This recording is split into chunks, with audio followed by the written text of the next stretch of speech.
de la carrera de Ingeniería de Seguridad y Salud en el Trabajo. Bueno, este evento es un espacio académico de gran relevancia que nos permite intercambiar conocimientos, experiencias y avances en el ámbito de la seguridad y salud en el trabajo, con la participación de destacados ponentes, tanto nacionales e internacionales.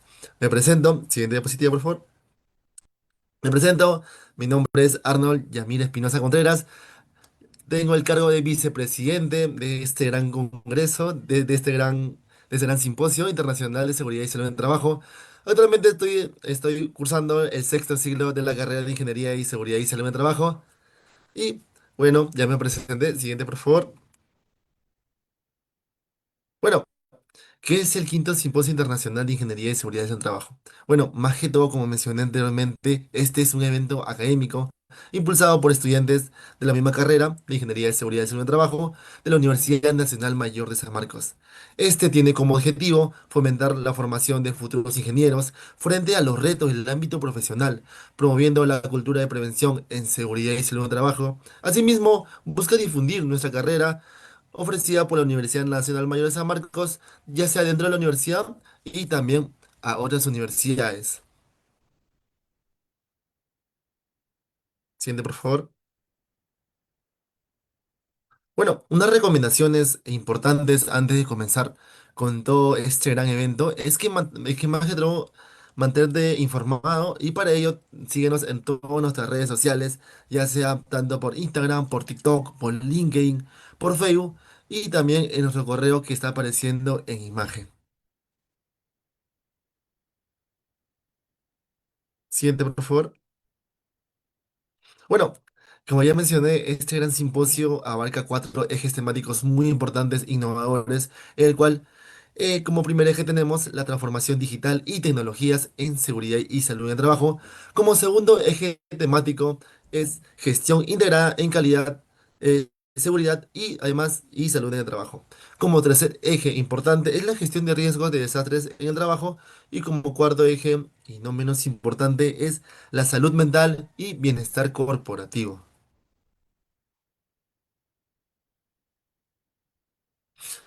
Bueno, en este caso estamos seguros que cada conferencia y ponencia contribuirá a ampliar nuestra visión y fortalecer nuestra práctica profesional en beneficios de los trabajadores, de las empresas y sobre todo de la sociedad.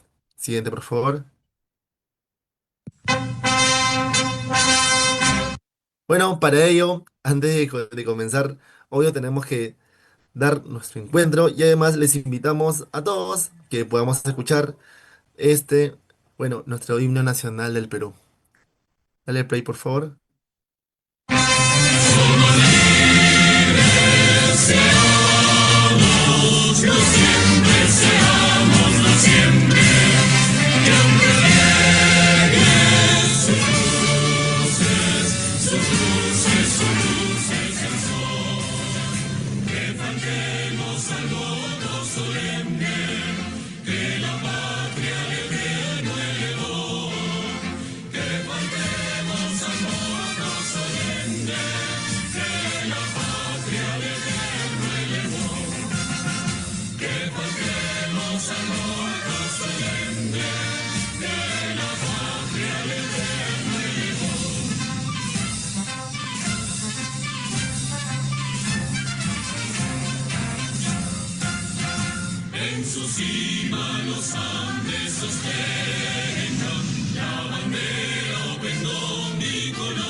Viva el Perú.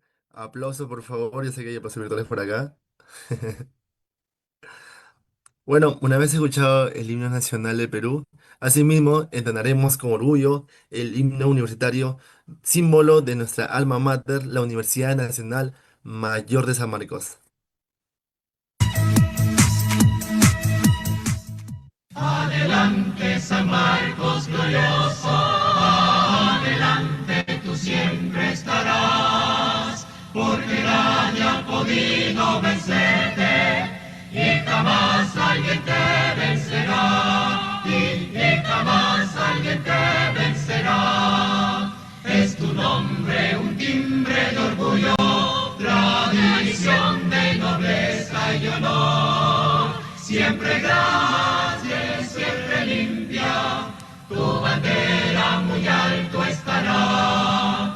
San Marquinos unidos por siempre en tan grande y profunda misión. Levantemos muy alto la frente, convencidos de nuestro valor. Adelante, San Marcos glorioso, adelante tú siempre estarás, porque nadie ha podido vencerte y jamás alguien te vencerá, y jamás alguien te vencerá.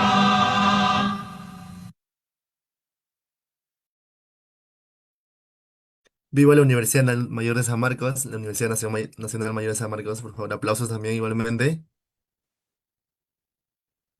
Muchísimas gracias, muchísimas gracias. Bueno, ya culminados los himnos, tanto el himno nacional de Perú como el himno de nuestra alma mater, que es la Universidad Nacional Mayor de San Marcos, pasamos a las palabras de las autoridades. Por favor.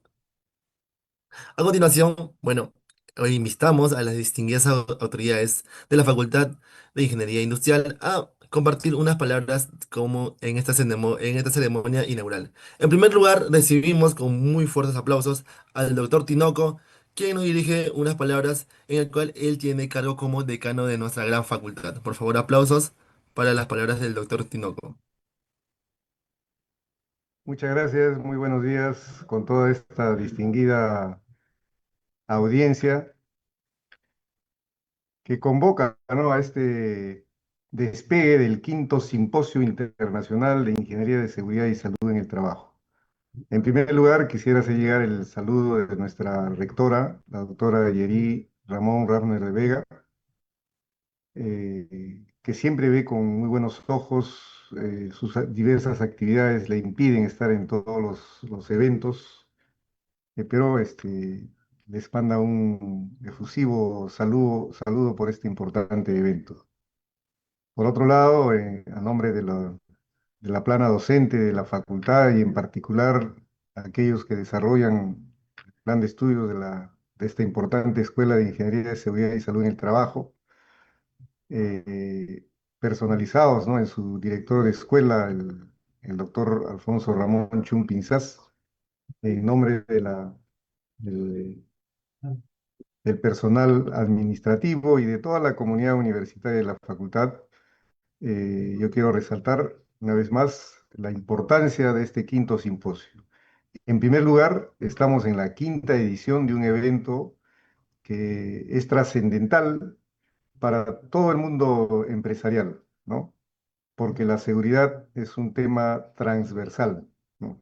Lo vamos a encontrar en los diferentes sectores de la industria, en las organizaciones estatales, públicas, privadas, ¿no es cierto?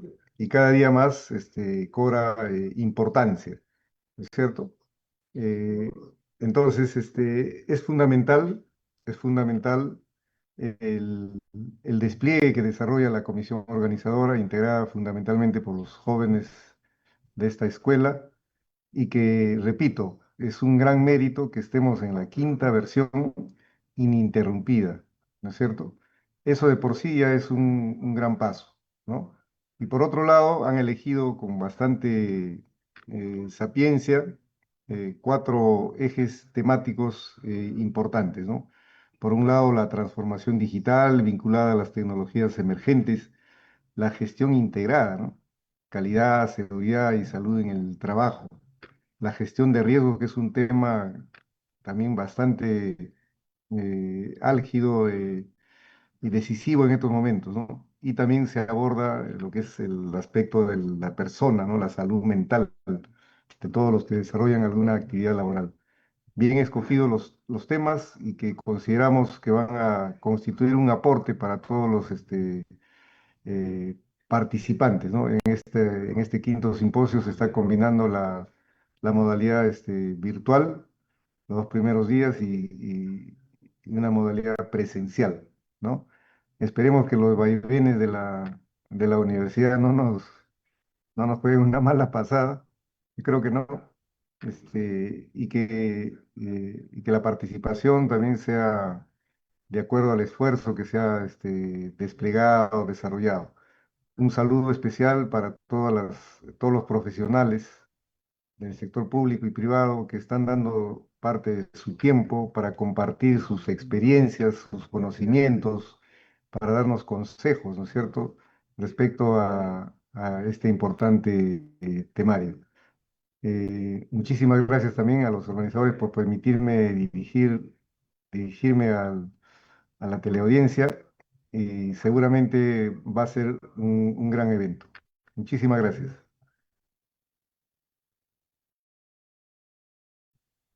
Muchísimas gracias a usted, doctor Tinoco, decano de nuestra gran facultad. Aplauso, por favor, también, acá virtualmente.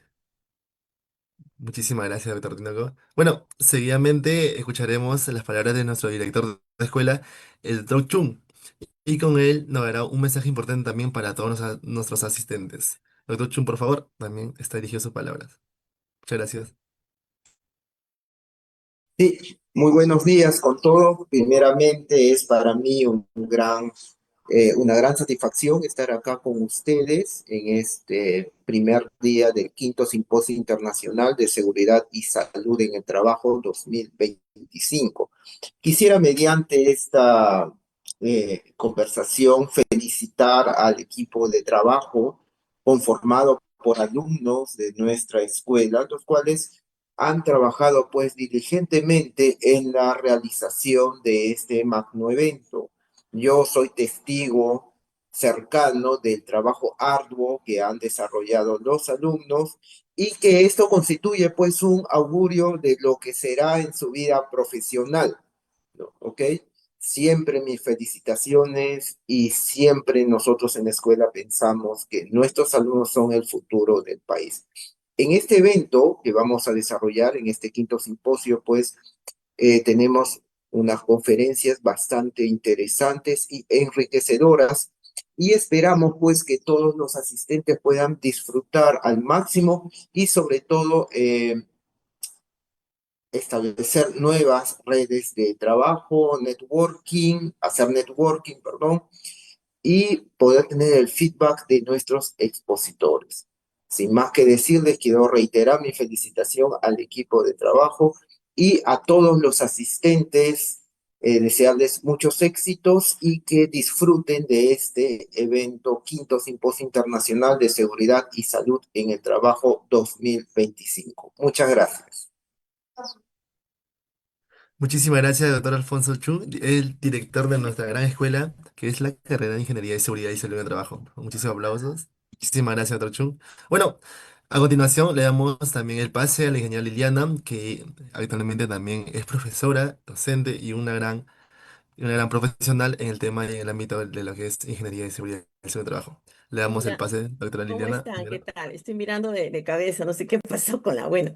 Pero bueno, el tema es bueno, agradecida y en en este evento que se está desarrollando, ¿no? Con todos muy buenas días.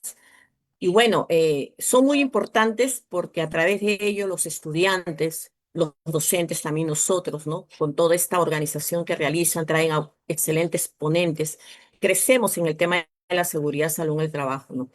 Tema que es transversal a muchas carreras profesionales, por decir a todas las carreras profesionales, donde tenemos que visualizar y ver el tema de la salud del trabajador, el bienestar de la persona, el bienestar de la empresa, que ahora también se ve el bienestar de la empresa, y cómo impacta esto en el aspecto social, ¿no?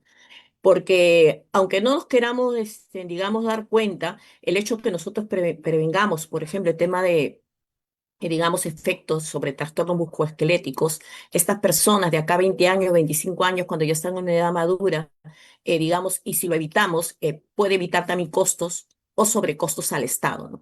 Entonces nuestra carrera tiene un alto empuje, ¿no? No solamente de evitar costos al empresario en el momento, sino evitar costos a futuros para el Estado, para el gobierno, para nosotros, para evitar el hecho de que, por ejemplo, haya una saturación de los usos de los centros hospitalarios y una serie de aspectos. Entonces, el cuidar al trabajador, ¿no? Es, digamos, una situación desde el punto de vista social. Es un tema que no solamente lo enmarca la ley a través de la 29783, a través de sus reglamentos, cambios, o porque hay directivas de la UNESCO, o porque hay directivas de la OIT, a través de los 17, por ejemplo, Objetivos de Desarrollo Sostenible, o a través de los puntos de la OCDE, sino que en realidad es todo un tema que se ha vuelto una línea estratégica para las empresas.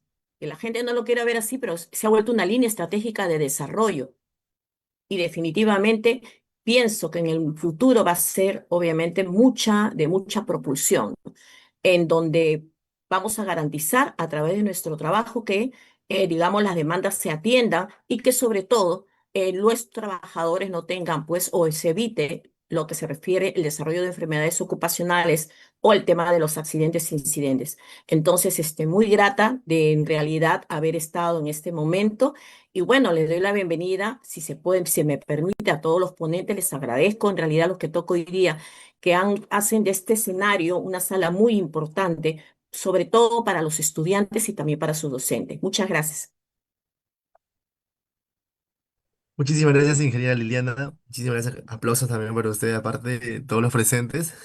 Muchas gracias, Ya. ingeniera. Bueno, Ujú. finalmente escucharemos las palabras de nuestro presidente, con las cuales él se declarará formalmente inaugurado el quinto Simposio Internacional de Seguridad y Salud en el Trabajo. Le doy pase a nuestro compañero Justin Emanuel.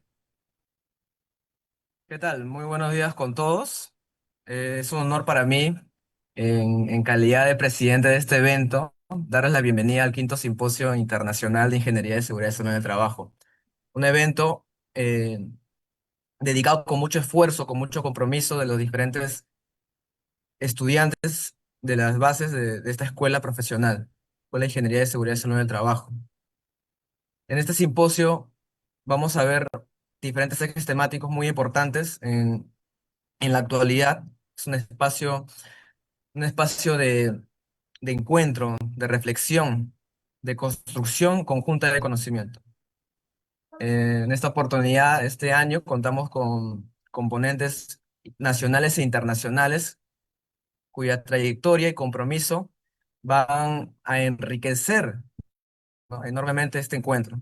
Quiero felicitar a todos, a todo el equipo organizador, los diferentes miembros que han sido partícipes de este proyecto y estoy convencido de que estos próximos 3 días de evento, tanto los días virtuales como el día presencial que tendremos en nuestro auditorio, van a ser una oportunidad inigualable para intercambiar conocimientos y establecer diferentes redes de colaboración. Les invito a aprovechar este espacio para de esta forma alcanzar, pues, ¿no?, diversos objetivos. Muchísimas gracias por la oportunidad de ser partícipe de este evento y les doy la bienvenida a todos. Muchísimas gracias. Muchísimas gracias a ti. Bueno, como pudieron escuchar, se fueron las palabras del presidente de este gran simposio. Bueno, con estas palabras inaugurales del presidente, queda oficialmente ahora nuestro simposio. Bueno, pero bueno, agradecemos profundamente su presencia y entusiasmo que hace posible este espacio de aprendizaje y crecimiento.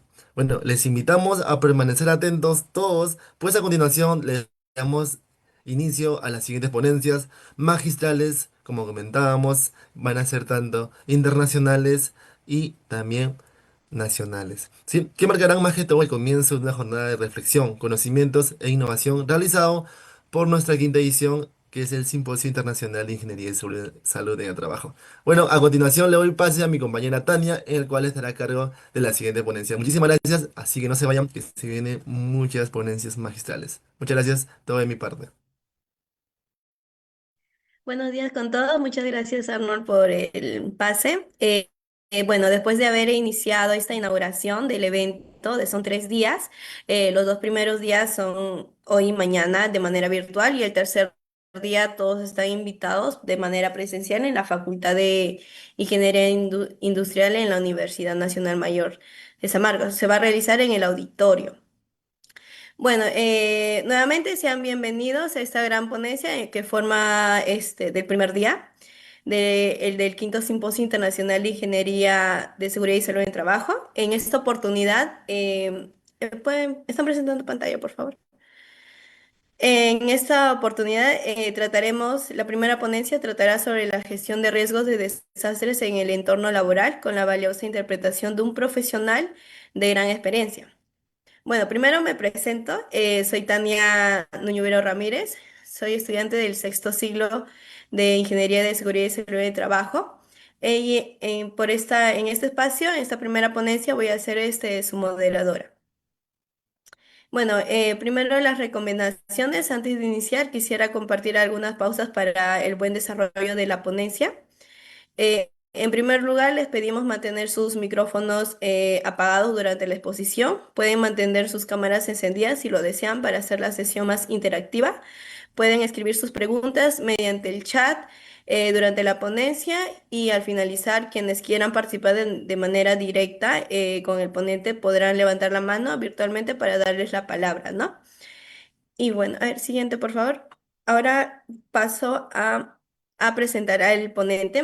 Bueno, le presento, ese es el especialista Juan Santiago Botello Forero. Es especialista en gestión de riesgos de emergencia y desastres profesional en seguridad y salud en el trabajo por la Universidad de Tolima y con especialización en la Universidad Católica de Manizales.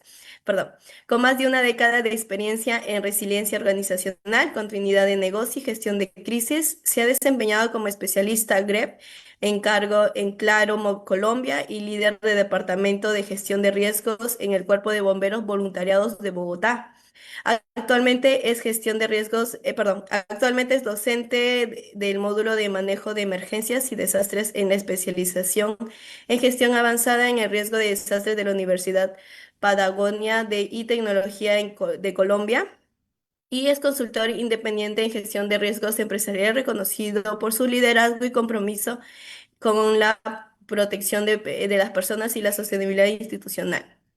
Recibamos con fuerte aplauso a nuestro distinguido especialista Juan Santiago Botello Forero. Procedo a darle el pase para que pueda dar su conferencia, por favor. Adelante, ingeniero. ¿Qué tal? Buenos días, ¿cómo están? Antes que nada, pues presentar mi agradecimiento por poder estar en este espacio y confiar en el trabajo que hemos hecho pues, para presentar un poco qué es la gestión del riesgo de desastres en el entorno laboral. Muy agradecido con Dios por esta oportunidad para poder contar lo que ha sido esta evolución y bueno, pues nada, empezaré proyectándoles y por favor me confirmas si eres tan amable, si se ve la proyección. ¿Me ven y me escuchan? Sí, sí se le escucha y se le ve. Sí, Sí. señor, buenos días. Buenos días, gracias. Entonces, mm, disculpen que aquí se bloqueó un segundo. Gracias.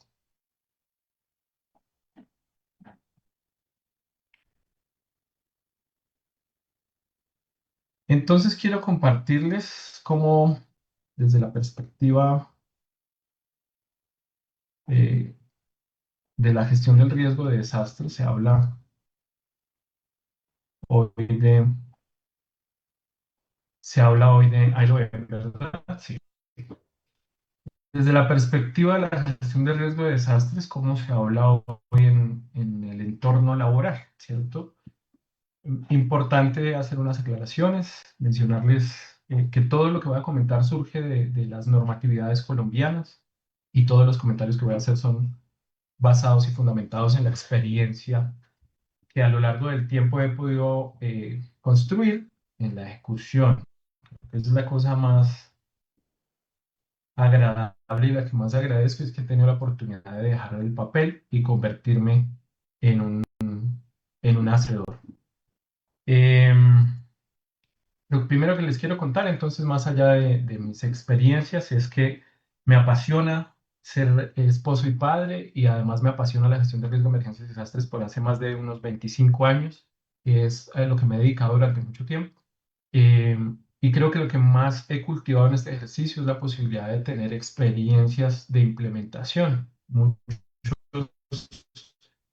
Eh, Desde mi perspectiva, muchos nos dedicamos a acumular eh, certificaciones para documentar muchas cosas, pero a la larga cuando se ejecutan las cosas, esto es muy habitual en las emergencias y desastres, a la larga cuando ocurre la emergencia o el desastre, pues el comentario genera que el papel en última no fue necesario. Entonces, más allá de todas estas cosas, está aquí un amigo más. Como docente he aprendido que una cosa importante es cultivar las generaciones futuras en la gestión de riesgo, emergencias y desastres, y por eso me alegra estar acá, poder darles a conocer un poco las perspectivas que hay en Colombia en relación con esto y poder sembrar en ustedes una visión diferente sobre cómo podemos trabajar en gestión de riesgo, emergencias y desastres en el sector privado. El contenido general de la ponencia es este. Vamos a ver un panorama general de lo que es la gestión de riesgo, emergencias y desastres en Colombia, un contexto general de cómo está la GRED en el mundo, qué cosas son los que vienen por qué el SST tiene que ver con esto, la seguridad de salud, por qué la gestión de riesgo, emergencias y desastres se debe implementar en la empresa pública y privada, algunos aspectos de la implementación en su empresa que van más allá de los aspectos normativos, sino más un compartir sobre mis experiencias y finalmente unas conclusiones que les quiero compartir para cerrar la ponencia. Entonces, sí, bueno, miremos un poco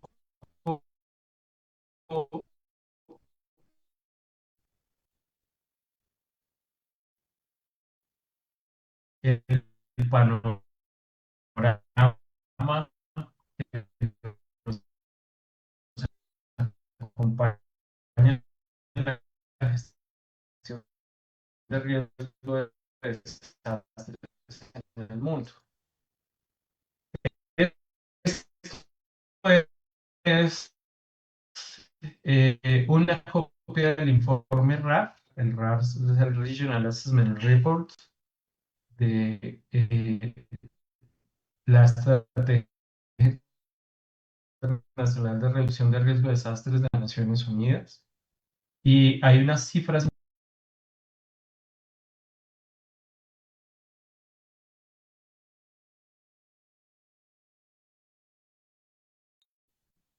Bueno, creo que el ponente ha tenido algún inconveniente con su internet. Vamos a esperar unos minutos para poder se vuelva a conectar. Mil disculpas.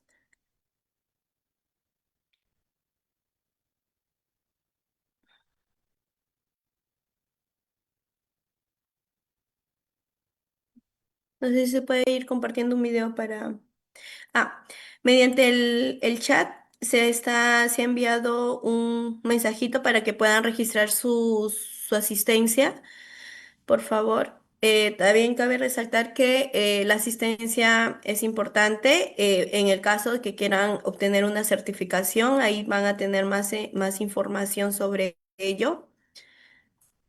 Certificación con un 80% de asistencias durante estos 3 días. Como ya les mencioné, hoy día es de manera virtual, el día de mañana también de manera virtual y el último día, jueves 18, es de manera presencial.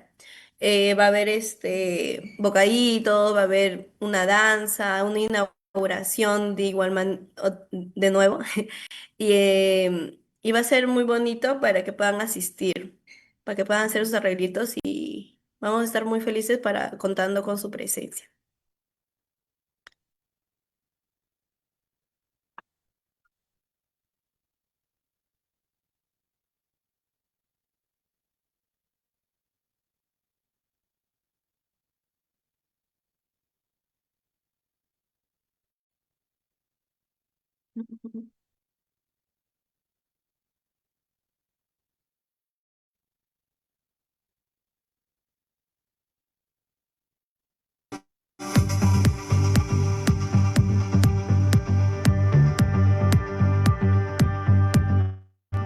Ya vuelto.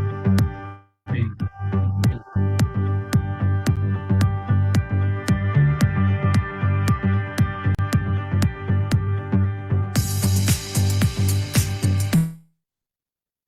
Ya, ya. A ver, puede compartir su... ¿Me escuchas? Ya, Sí, sí se ya escucha. regresé. ¿Sí me escuchas? Un poquito Bueno, entrecortado, perfecto. te escucho. Entonces, disculpe, sí, se cayó el internet, entonces, en dado caso ya me reconecto, no hay problema. Les comentaba entonces que los sectores de energía, telecomunicaciones y la infraestructura vial son los elementos más expuestos. Eso es una cosa supremamente importante en la gestión de riesgo de desastres en el entorno. Eso quiere decir que es un foco muy importante de trabajar. Y otra cosa que también resulta ser muy interesante es cómo hay escenarios que no se han calculado, que no preveemos y que suelen llamarse cisnes negros, pero que podríamos considerar. Por ejemplo, este que ven a la derecha, que son las pérdidas estimadas por colapso del glaciar Thwaites. Este glaciar, esto es el reporte global de riesgos de Naciones Unidas. Y en esencia, este glaciar, que es una parte de este glaciar, se puede desprender y se llama el glaciar del fin del mundo. Son más de 192.000 kilómetros cuadrados del glaciar, que podría hacer que el incremento del nivel del mar se dé por más de 1 metro a global sobre las regiones costeras. Y eso es un evento que progresiva y paulatinamente con el calentamiento global hemos podido ir viendo y que nadie está considerando en este momento, ¿cierto? Es parte de la costumbre que tenemos en las organizaciones en cómo vemos las cosas.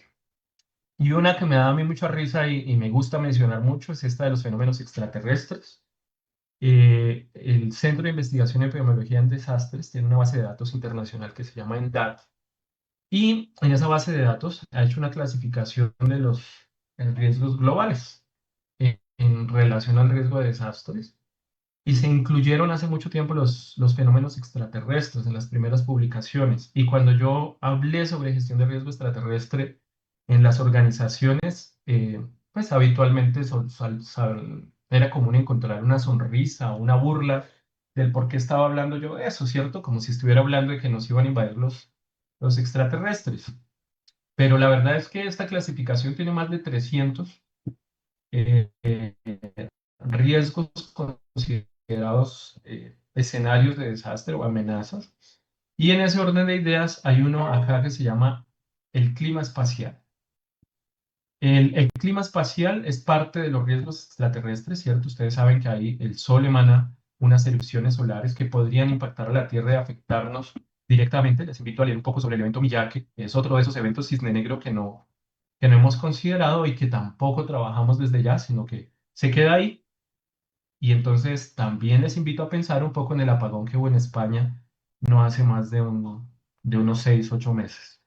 ¿Por qué? Porque se quedó sin energía una gran parte del continente europeo y se detuvieron los trenes, el internet, las telecomunicaciones, etcétera. El evento Miyake podría ser un evento de impacto global que no estamos considerando. Eso es un escenario que, si bien es poco frecuente, puede tener un alto impacto sobre cualquier organización. Y la otra que también creo yo que en el futuro ha de cambiar en la clasificación son los eventos relacionados con la basura espacial y la exploración espacial, porque se habla de los impactos extraterrestres. Y entonces, cuando uno consulta qué hay en la basura espacial alrededor del planeta, pues es una cifra asombrosa lo que hay en basura espacial alrededor del planeta, tanto que se está pensando en proyectos para recolectar basura espacial alrededor del planeta. Y la exploración espacial está generando desarrollos como un riesgo emergente que no hemos considerado, pero que puede suceder seguramente en el futuro y que ya hemos visto, ¿cierto? Ya hemos visto no solo la partícula del meteorito que logró caer en algún lugar del planeta, sino hemos visto el cohete chino que se perdió de órbita y nadie sabía dónde iba a caer. hemos visto partes de los cohetes de SpaceX que han caído en algunas regiones pobladas y de ese tipo de cosas que están sucediendo en este mundo como eventos emergentes. Y claro, cuando uno cuestiona una organización, digamos que con una experiencia un tanto no agradable, eh, las personas encargadas del riesgo hoy en día no lo ven porque nunca lo aprendieron. Y claramente hay una resistencia al cambio. Entonces, en ese orden de ideas, la invitación es, démonos una mirada más grande sobre los escenarios de riesgo que sí hay y que vienen a futuro. Les invito a leer el RAR y el GAR, que son los reportes de Naciones Unidas y la Estrategia Internacional de Reducción de Riesgo de Desastres, y a conectarse a algo que se llama RISE. RISE es la Asociación Público-Privada para la Gestión de Riesgo de Desastres, sobre todo pensado en las microempresas, y tiene una razón de ser. Eh, Ahora un poco entrando ya en lo que es la normativa colombiana y para poder avanzar en este tema, voy a pasar rápidamente sobre una contextualización de lo que pasa en Colombia para que ustedes puedan conectar muchas de las ideas que les voy a dar con lo que ha sucedido en el país en términos de gestión de riesgo de desastres. Entonces, de 1979 se emitió una ley en Colombia, la Ley Novena, y hablando específicamente de edificaciones, y se menciona por primera vez el tema de desastres a gestionarse en el Estatuto Nacional de Salud, que es la Ley Novena del 79. Y a su vez, en términos de seguridad y salud en el trabajo, salió la Resolución 2400, que es el Estatuto de Seguridad Industrial del país, donde se habla de que todas las empresas deben tener una brigada de incendio y deben dar una respuesta a las situaciones de emergencia que se presentan en el interior de sus organizaciones. Una cosa fatal es que dice, se deben convocar las brigadas contra incendio de manera voluntaria. Y eso perjudicó de gran manera el trabajo de quienes hacemos seguridad y salud en el trabajo, porque es común ver a personas de seguridad y salud en el trabajo haciendo la tarea de la evangelización, digo yo, esa es mi manera de decirlo, evangelizar a todo el que se puede, a ver si quiere participar de la brigada e inventarse cualquier escenario posible que los pueda entretener para mantener una cierta cantidad de personas en la brigada de emergencias.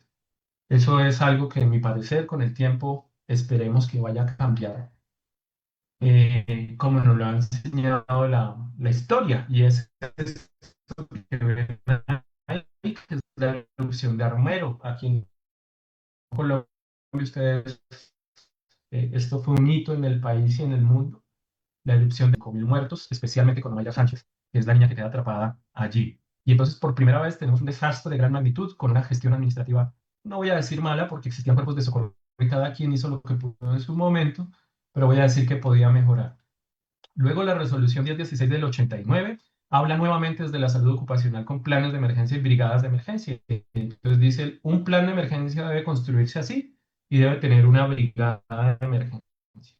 Y hasta ahí venía dándose de una forma a las brigadas de emergencia, pero luego, gracias a 1985 y el volcán Armero, pues entonces nace el Sistema Nacional de Prevención y Atención de Desastres como una oficina adjunta a la Presidencia de la República con unas personas y con un presupuesto dependiente, pero se crea por primera vez la oficina. Luego, la Ley 10, el Sistema Nacional de Salud se organiza en relación con la atención de desastres y se dan unas instrucciones para que el sistema de salud se organice en la atención de desastres.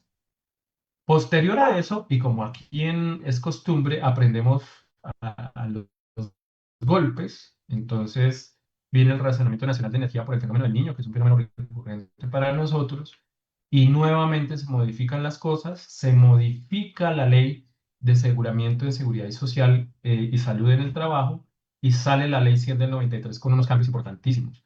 Se crea el Fondo Nacional de Solidaridad y Garantía, se crean las administradoras de riesgos profesionales, razón por la cual muchos de los que en Colombia trabajamos en gestión del riesgo de emergencias y desastres estamos acá. Y se crean las catástrofes naturales, o se habla de las catástrofes naturales más bien como un referente frente a los riesgos relacionados con el trabajo y cómo deben también ser atendidos. Viene la avalancha del río Páez, 1.100 muertes.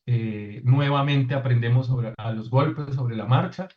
viene y se ajusta nuevamente la norma de sismoresistencia. Entonces ya en el 93, 94 se habla por primera vez de la ley de sismoresistencia en el país.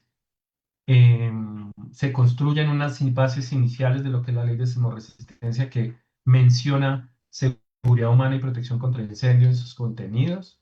Y preciso, en el 99 llega el sismo del eje cafetero con 1.250 muertes, que impacta de gran manera la economía del eje cafetero, también las estructuras. Se evidencia que el código era necesario. Y en 2012, fíjense que es un periodo de tiempo bastante largo. En 2012, esta Oficina de Gestión de Riesgo de Desastres pasa a ser toda una entidad dependiente del Ministerio del Interior. Se crea la Ley 1523 del 2012, donde sale la Unidad Nacional de Gestión de Riesgo de Desastres en el país. Se crea el Plan Nacional de Gestión de Riesgo de Desastres, y con la Ley 1575 del 2012, la Dirección Nacional de Bomberos de Colombia. Y algo que 20, 25 años atrás estaba un poco cojeando, coge mucha más robustez gracias a todos estos eventos que han ocurrido, y empieza a enlazarse entonces, gracias a la llegada de las administradoras de riesgos profesionales, las emergencias en el entorno laboral versus las emergencias y desastres en el entorno administrativo público. Y las ARLs acuden a las personas que hacen emergencias en lo público, es decir, a los bomberos, la Cruz Roja, la Defensa Civil, los cuerpos de respuesta, y los llaman para hacer gestión de emergencias en la empresa. Y esa es una de las razones por las que, por ejemplo, llega el término sistema comando de incidentes, o como modelo administrativo el sistema comando de incidentes, a las empresas o al sector público y privado en el ejercicio de lo que es administrar la gestión directa. En 2013 hubo un escenario muy interesante que puso otra vez a prueba el sistema nacional: el colapso, evacuación y demolición del edificio Space, un edificio que se supone se construyó con una norma de sismoresistencia del 98, pero que en 2010 y 2011 había tenido unas modificaciones. Y en 2013, un edificio en Medellín que había sido construido para unas viviendas de apartamentos, tenía unas fallas estructurales y termina finalmente colapsando, y lo que hace que se colapse todo el edificio, se trasladan las personas, bueno. En 2015 llega otra modificación de los temas de seguridad y salud en el trabajo, y aparece una ley que integra todo, un decreto que integra todo lo que es seguridad y salud en el trabajo, y se llama el decreto 1072 del 2015, que es como el que trabajamos hoy en día. Eso sumado a una guía para evaluar los riesgos laborales. Hay una cosa interesante en este decreto, y es que se habla de la continuidad del desastre, ¿sí? De la continuidad versus el desastre. Entonces la organización debe tener una continuidad, y puede armonizarse el plan de emergencia con la continuidad. Se usa el término desastre, pero entonces cuando se usa el término desastre se usa para definir una emergencia. Y entonces se dice que una emergencia, incluidos los desastres, quiere decir que el desastre termina siendo dependiente de lo que se considera una situación de emergencia. Luego, en la ley 1523 de 2012, se menciona en el decreto 1072 que las empresas deberían articularse con la ley 1523, que es la de gestión de riesgo de desastre en nuestro país, política nacional de gestión de riesgo de desastres. Dice, todas las organizaciones deberían buscar articularse con la ley 1523 en gestión de riesgo de desastres, pero no les dice cómo. Y entonces empezamos a tener unas dicotomías y unos vacíos que no se pueden resolver fácilmente. Por ejemplo, todas estas personas que hacían gestión de desastres en el entorno público y que eran de organismos de respuesta, traen a las empresas el sistema comando de incidentes como un modelo administrativo, pero cuando se quiere integrar el modelo administrativo de las empresas en el país, pues no articula con el territorio o con la administración pública, porque la ley 1523 no lo adopta como un modelo para administración de emergencias. Entonces, ¿qué toca hacer? Modelar y ajustar algunos de esos vacíos que son importantes en el país. Finalmente, se actualiza el Plan Nacional de Gestión de Riesgo de Desastres, y para el año 2017 sale el Plan de Gestión de Riesgo de Desastres de la empresa pública y privada como una reglamentación de la Ley de Gestión de Riesgo de Desastres del país. Y a mí me alegra mucho ese espacio o ese momento, porque resulta que para ese entonces yo venía trabajando como consultor de emergencias en el entorno laboral, trabajando un poco desde el voluntariado también en la gestión del acompañamiento, de la respuesta. Y cuando sale el decreto, me llaman a mí a Claro Colombia para hacer un diseño de la estrategia de implementación, porque el Ministerio de las Tecnologías de la Información y Comunicaciones quiere ver cómo es que se implementa en el sector MINTIC. Cuando llegamos ahí, hacemos el diseño de la estrategia, eso es más o menos eso es enero, julio del año 2018. Y en 2020, después de haber hecho un primer avance en la implementación de tantas ideas que les voy a compartir ahorita, de muchas cosas, también, y lo voy a decir como fortuna, entendiendo pues como el dolor que generó para muchos, pero para mí fue una fortuna la llegada de la pandemia, porque puso en evidencia la necesidad de tener una estrategia de gestión de riesgo, emergencias y desastres en el entorno empresarial. Y que además no se quedó en el papel, ¿cierto? Cuando el decreto salió, la organización no sabía dónde poner esto. Entonces no sabían si ponerlo con la gente de riesgos, no sabían si ponerlo con la gente de cumplimiento, no sabían si ponerlo con la gente de seguridad y salud en el trabajo, no sabían el aspecto jurídico. Dijo, pues es que esto habla de desastres, esto tiene que ver con seguridad y salud en el trabajo. Y es la razón por la que habitualmente la gestión del riesgo de desastres termina de mano de las personas que hacen seguridad y salud en el trabajo, que también en nuestro país habitualmente dependen de cargos tácticos y no estratégicos, ¿cierto? Entonces es muy habitual ver a la seguridad y salud en el trabajo debajo de un departamento de gestión humana, debajo de un departamento de soporte y no liderando estrategias corporativas, porque son procesos de soporte, claramente. Sin embargo, aquí vale la pena decir que la gestión del riesgo de desastres no es un proceso de soporte, es un proceso transversal y ese 2017 para el 2018, también en abril, vino la prueba de que el decreto era necesario. Y fue Hidroituango, que es una represa muy grande que se construyó en el país, en un río que se llama Ituango. Y allí, por haberse obstruido los ductos de desviación del río para poder construir la presa, se obstruyeron por unas remociones del terreno y entonces el agua estaba creciendo mucho más rápido que la velocidad que llevaba la presa y había un riesgo de tener una afectación muy alta sobre unos municipios aguas abajo y con personas y todo. Y la organización o la empresa que estaba liderando el proyecto, eh, pues fue una organización que tuvo que asumir de alguna manera las cosas. Y admiro mucho al presidente de la compañía en ese momento, especialmente por las decisiones que tuvo que tomar en momentos críticos. Esa es una de las cosas que tengo pendientes por hacer en mi desarrollo profesional y es hablar con él sobre cómo lo hizo. Entonces, lo que les voy a mostrar acá es el plan de gestión de riesgo de desastres del decreto 2157, un esquema general de cómo funciona. Hay una cosa que me parece fatal y es que solo lo direccionó a empresas de servicios públicos, a obras civiles mayores y actividades industriales y otras que puedan representar riesgo de desastre. Y entonces eso deja por fuera la oportunidad que tienen todas las organizaciones de hacer resiliencia. Eh, eh, entonces eso afectó en gran medida la implementación del decreto. Tiene tres procesos: conocimiento del riesgo, reducción del riesgo y manejo de desastres, que en últimas es lo mismo que está en la Ley Nacional de Gestión.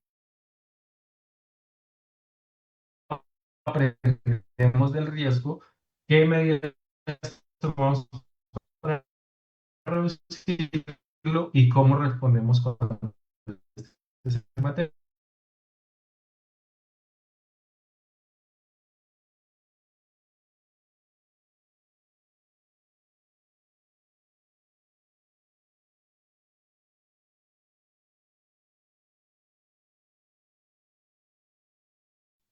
Bueno, creo que hemos tenido nuevamente una dificultad con el internet.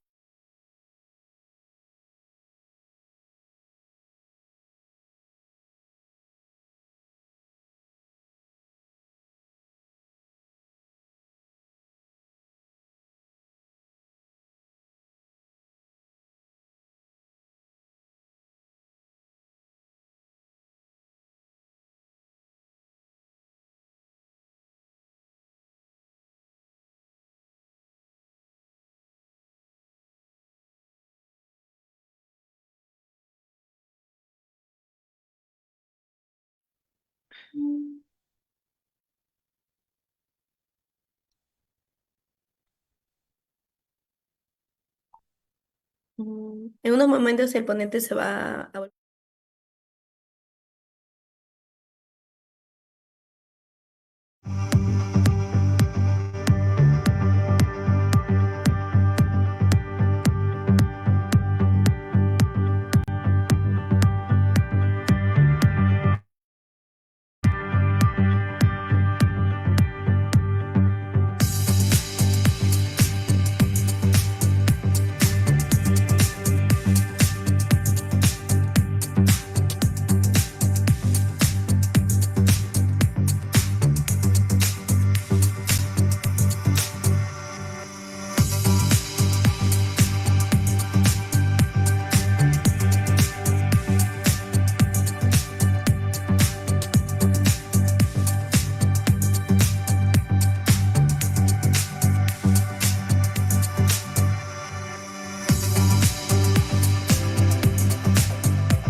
El Sí, no internet. se preocupe.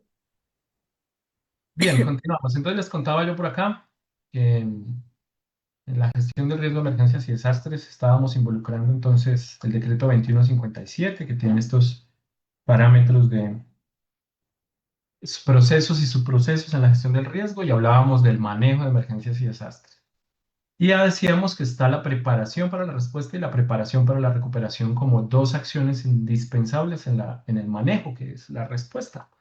Y entonces se queda atrás un modelo muy habitual, que era el ciclo de los desastres, el antes, el durante y el después.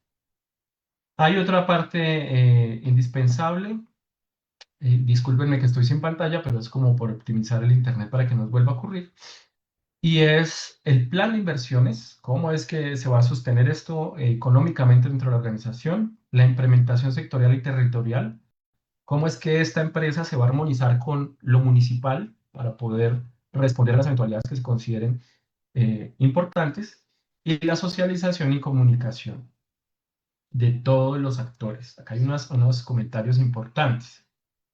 ¿Qué son importantes? Que resulta que cuando se creó la gestión de riesgo de desastres en el país, las empresas son generadoras de condiciones de emergencia y desastre, pero no estaban asumiendo la responsabilidad. Entonces, ¿qué pasaba? Que si sucedía algo como lo de Iztapalapa, o sea, hace poco en México, hace un par de días, explota este carro tanque con GLP, donde se da esa fuga, pues la empresa se desentendía y era el municipio el que respondía con su cuerpo de bomberos, con su sistema de gestión, con el dinero, con los recursos, con los traslados, y la empresa no tenía una responsabilidad frente a la condición generada. Entonces, lo que busca el decreto es, señor generador de condiciones para la sociedad, responsabilícese de esas condiciones y trabaje para que esas condiciones no se materialicen. Y si hay un escenario que no se puede controlar, pues comuníquelo. Y entonces por eso habla de la armonización territorial e implementación y sectorización. Este aspecto de la parte de abajo que se llama transversalización es una aporte de mi construcción que implica que esto no puede depender de un área, ¿cierto? No puede depender de seguridad y salud en el trabajo porque generalmente las personas de seguridad y salud en el trabajo no tienen la autonomía para tomar decisiones relevantes frente a la gestión de emergencias y desastres. Hay unas decisiones que sí se pueden tomar, hay otras que son de nivel estratégico y que no corresponden, y eso retrasa de manera absurda la respuesta, la atención, la mitigación. Tampoco podemos depender solo de un grupo de personas voluntarias que se integran para atender unas eventualidades con una capacidad limitada para responder. Por ejemplo, la ley 1575 del 2012 que dice que los únicos que hacen rescate en todas sus modalidades son los bomberos en Colombia. Pero yo no puedo pretender que un brigadista, que es un empleado al cual se le paga por unas actividades diferentes, que se mete a exponerse a un riesgo de manera voluntaria, vaya a ejecutar un rescate. Uno, porque no le estoy yo cubriendo riesgos profesionales con eso, que es una actividad que va a ejecutar de manera voluntaria y que yo entonces tendría que asumir si yo lo voy a exponer a escenarios mayores. Entonces, la transversalización, ¿de qué se trata? Se trata de, ya les voy a hacer unos comentarios, pero se trata de hacer que esto vaya a lo largo de la organización. Seguimiento y verificación es un ejercicio que sí trae el decreto, que es todo sistema debe sostenerse, entonces hay que hacerle un seguimiento y verificar que esté avanzando. Y participación y consulta es cómo lo comunicamos, qué hacemos y cómo hacemos para que internamente y externamente esto se pueda entender en todos los sectores. Entonces, teniendo este decreto como un fundamento de este modelo integrado a la organización, no podemos dejarlo en un contexto operativo, razón por la cual aquí les dejo unas aportes en relación a cómo se debe fortalecer en términos de la gestión de riesgo de desastre organizacional. Entonces, ¿qué hay que hacer? Meter esto en el ADN de la organización, llegar a las moléculas de la organización en todo el ejercicio de las áreas, los productos, los procesos, los indicadores y poder llevarlo allá. Entonces, una primera medida fue crearlo como un área independiente que gestiona los riesgos de emergencias y desastres, que no depende exclusivamente de seguridad y salud en el trabajo, sino que es un proceso transversal. Y ojo con esto, cuando digo transversal, no me refiero a que tenga un nivel de autoridad bajo el cual un vicepresidente tenga que rendir cuentas, pero sí tiene una posibilidad de hacer que ese gerente, ese director, ese directivo, ese presidente participe de la gestión que se ejecuta y ese presidente dispone para eso. Mi experiencia ha sido pues, que ese cambio es muy difícil y que una cosa que me pasaba o me ha pasado más bien muy desalentadora es que en el ejercicio, pues la pregunta de un directivo era, ¿y qué cargo tiene usted? Y especialmente en las organizaciones que están muy burocratizadas. ¿Qué cargo tiene usted y por qué me está pidiendo eso? Otra cosa importante fue esta definición de evento adverso, transversalizar esta gestión de riesgo de desastres y llegar a la organización no es sencillo cuando los términos y las maneras en las que hacemos esto son diferentes. Les doy un ejemplo con la seguridad de la información o la seguridad del riesgo versus la seguridad de la salud en el trabajo. Cuando uno habla de incidente, por ejemplo, en seguridad y salud en el trabajo en Colombia, es muy común que se diga, ah, eso fue un casi accidente porque no hubo una pérdida. Pero resulta que uno se va a un incidente, por ejemplo, de seguridad de la información y allá dicen, ah, no, eso debe ser una contingencia porque no es tan mayor, incidente es algo mayor. Y así sucesivamente el término amenaza, vulnerabilidad, riesgo, desastre, emergencia, empezaba a tener esas dicotomías que dice, pero ¿y cómo hago para que todo el mundo se integre a esto?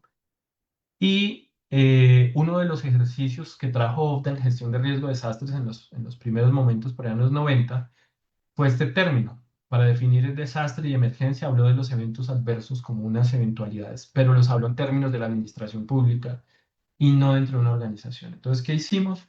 Dar este concepto de evento adverso como para cualquier cosa. Toda situación que suceda en esta organización llámese como se llame y dependa del área que dependa, que requiera unas acciones de respuesta, debe considerarse un evento adverso. Y cada quien lo administrará y en caso de que sea mayor, pues también se conectará con la gestión de riesgo de desastres. Esto es transversal, es decir, que no vamos a depender de un área, sino que existe una entidad transversal a la cual pueden acudir todas las áreas de la organización y de la cual puede citar o contar con la participación de todas las áreas de la organización. Es decir, que es un eje integrador de muchos procesos y ese eje de muchos procesos se fortalece también. Entonces, si alguien hablemos de BASC, de certificación para importaciones, entonces, si yo quiero contar con el ejercicio que se hace en gestión de riesgo de desastres para certificar mi organización en BASC, pues soporto BASC con ese ejercicio. Comando y control hay que definir una estructura. ISO 22320 lo define de una muy buena manera. Hay que definir una forma organizacional que permita administrar, responder, tomar decisiones. Y entonces tomamos ISO 22320 y lo fundamentamos como una estructura de comando y control para la organización. Luego, una pregunta que todo el mundo se hacía, ¿y entonces el plan de emergencia qué? Y aquí la respuesta es, el plan de emergencia es un pedacito de la gestión de riesgo de desastres.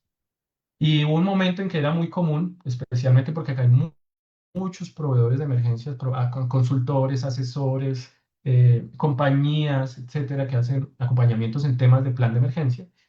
Y es muy común que se capaciten las brigadas, que se lleven una vez al año, digo, mi manera de decirlo es llevarlos a llenarse de barro un rato, ya que toman unas experiencias y volver, y así mantenerlos entretenidos cada año. Entonces, el plan de emergencia es un pedacito de la respuesta en la gestión de riesgo de desastre. Y otra cosa que también fue para mí muy difícil desde el plan de emergencia, y aún se presentan muchas dificultades, son los procedimientos operativos normalizados que se construyeron dentro de los planes de emergencia con el propósito de crear evidencia documentada sobre la gestión que hacía la empresa para considerar sus escenarios de emergencia. Entonces, ¿qué se encuentra hoy en las empresas?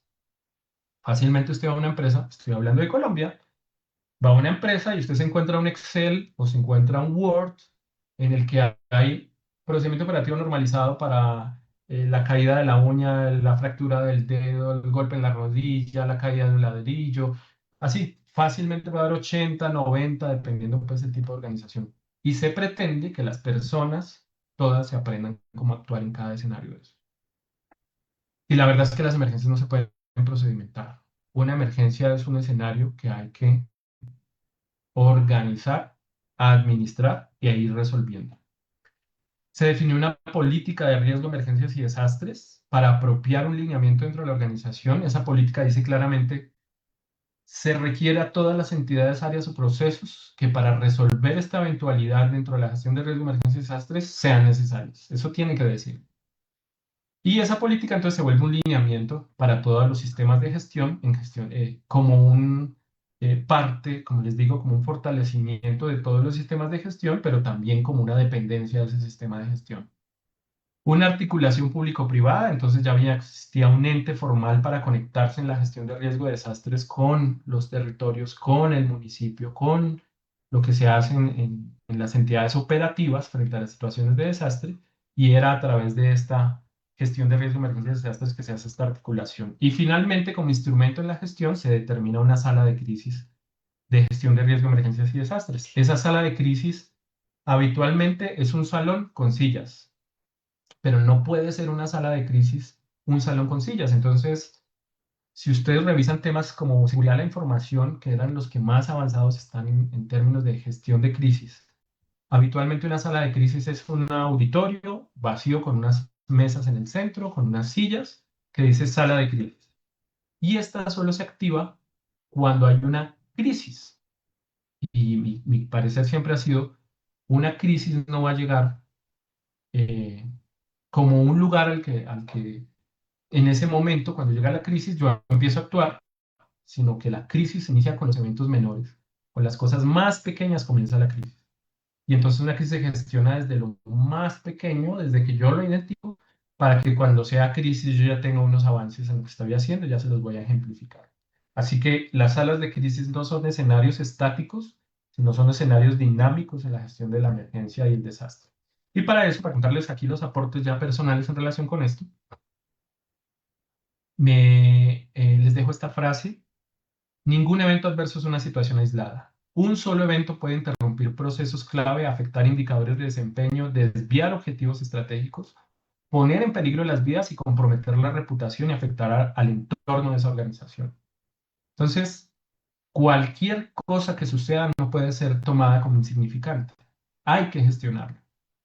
Y puede muy rápidamente pasar a un desastre. Entonces, el ejemplo que más me gusta es hablar de Beirut. La explosión en Beirut fue un ejemplo maravilloso porque si ustedes ven videos en YouTube o donde quieran ver videos de la explosión en Beirut en el puerto, usted puede abrir una ventana y ve allá la explosión. Seguramente nos ha pasado a muchos en la ciudad. Ve uno el humo, ve la explosión, a lo lejos. Y hasta ahí, como siempre le digo a las personas que cuando asesoro, hasta ahí, pues para usted no es nada porque eso está allá, lejos de su organización. Pero en Beirut, en términos de media hora, fue una explosión de gran magnitud con un radio de más de 30 kilómetros de afectación y pasó de ser una nada a convertirse en una crisis. Entonces esa es la perspectiva que sugiero tener y por eso vamos a revisar unos aspectos claves del conocimiento, la revisión y el manejo que quiero compartirles. Primero, en el conocimiento del riesgo hay que definir un contexto. Cuando se creó el decreto se pretendía armonizar la ISO 31000, inclusive la norma lo dice, armonicemos la ISO 31000 de gestión de riesgos para hablar de gestión del riesgo organizacional, la gestión del riesgo de desastres. Con eso lo podemos integrar y la visión no es del todo errónea, pero, por ejemplo, en escenarios de contexto, es habitual que cuando uno ve programas de gestión del riesgo en las organizaciones, en el contexto se hagan matrices DOFA, debilidades, oportunidades, fortalezas y amenazas. Y resulta que para el contexto de la gestión de riesgo de desastres no es eso lo que se busca. Lo que se busca es, dígame usted cómo está adentro y dígame qué es lo que hay afuera. Y en ese ejercicio yo recomiendo mucho los sistemas geográficos de información. ¿Por qué? Porque aquí hay que buscar las amenazas que están en su entorno, qué elementos expuestos hay suyos frente a otras amenazas en ese entorno, ¿cierto? Y entonces ahí vienen, por ejemplo, mapas de amenaza por remoción, mapas de amenaza por inundación, mapas de amenaza por tsunami, que es todo lo que se hace desde lo público para minimizar el riesgo de desastre y que nunca consideramos como una herramienta que nos permita identificar nuestros escenarios de riesgo. Y lo otro es este tema, el dinero. Todo lo expuesto, ¿cuánto me cuesta? ¿Qué podría pasar y cuánto se pierde si eso se daña? Zonas de afectación, estructura interna, recursos, entidades y otros que están ahí y que yo, empresa, también puedo afectar. Es decir, si a mí esta emergencia se me va, yo impacto a otros, yo cómo respondo, qué había considerado, qué acciones de mitigación había tomado en relación con mi entorno. Y eso es lo que pretende el decreto en el contexto.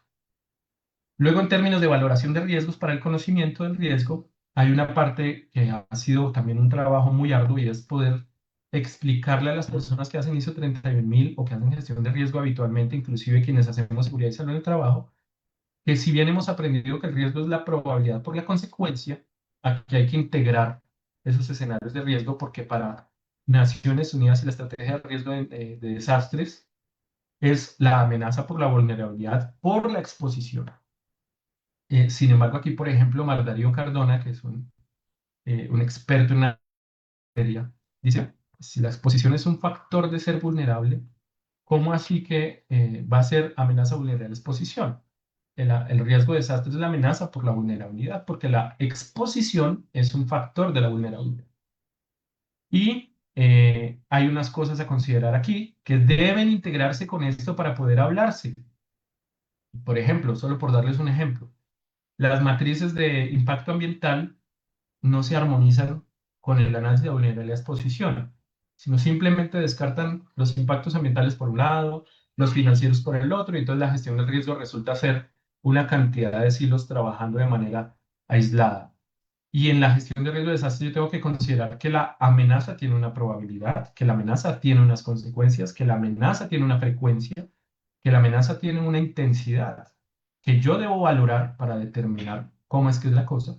Y de la vulnerabilidad debo considerar que si hay una exposición, pues también debo tener unas capacidades. ¿Qué acciones se conoce como capacidad? Las acciones que yo ya tomé para minimizar ese riesgo de desastres.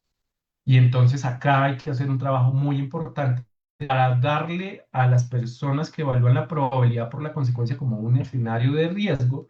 Y si ustedes lo piensan con cuidado, es qué tan probable es que ocurra un evento y cuáles son las consecuencias. Y a esa probabilidad es muy común verla establecida como probabilidad en términos de lo que ha ocurrido. Entonces usted ve una tabla de probabilidades y dice, ha ocurrido 2 veces al año, ha ocurrido 7 veces al año, ha ocurrido una vez al año.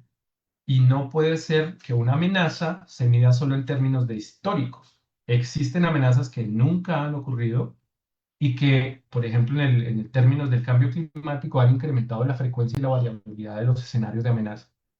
Y por eso también tendría que yo considerar escenarios pronósticos de la amenaza para determinar unas consecuencias y determinar una probabilidad. Entonces hay que hacer un match. Otro, los escenarios de monitoreo. Entonces yo debo monitorear los escenarios de amenaza con una sala de crisis. Como les digo, no es un escenario estático, es un escenario dinámico donde se monitorean los fenómenos amenazantes de la Ley 1523, que vuelvo e insisto, en la clasificación internacional de las amenazas se han determinado alrededor de 280, 300 escenarios bajo los cuales debería yo poner mis ojos y priorizar cuáles de todos esos 300 escenarios están, y dentro de esos 300 están los extraterrestres de los que muchos hacen burla, pero pues que ya son una realidad. ¿Con qué propósito se hace monitoreo? Con el propósito de emitir alertas de seguridad al interior de la organización. ¿Y a quién van dirigidas esas alertas de seguridad? A los líderes de los procesos. ¿Para qué? Para que puedan analizar de qué manera esa situación que se está planteando puede afectar mi proceso, puede afectar a las personas que trabajan conmigo y cómo yo debo actuar o tener un plan de respuesta en relación con lo que puede suceder.